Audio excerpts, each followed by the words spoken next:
nag-ingon ang pulong sa Dios, kung ang akong katawhan mapaugsalong silang kaugalingon. The first step is humbleness.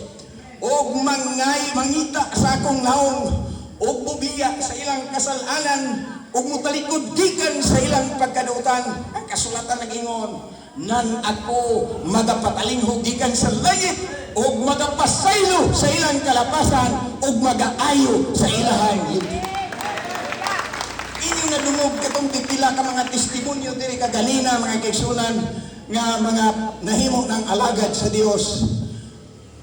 Kung imong tanawon, murag wala na ipaglaom, mabago pang ilang kinabuhi. Pero sugil lang tamo, siguro makayong ka nga, di natin nun. Ang Biblia na ingon, ang dili mahimo sa tao, mahimo sa Diyos. Ang imo lamang itugyan ngadto sa iyang tanan nimong mga problema. Hallelujah, dalay ko nangalan sa Diyos.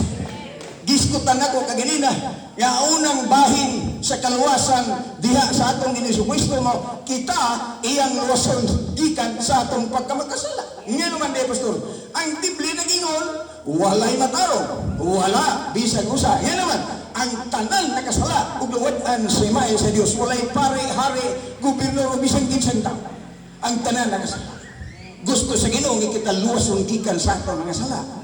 Ang kapitulo 1, versikulo 21, Mateo ingon, pagangalan mo si Jesus, kay siya ang magluwas sa iyang katawhan gikan sa ilang mga sala. Ikaduha, ingon ang kasulatan sa Galacia 1, 2 o 4, nga ang Dios nagtingwa nga kita iyang maluwas gikan nining daotang sistema sa atong kapanahonan karon. Ingon ang akong amigo, normal pa ba na nga ang presyo sa diesel 100 kapin?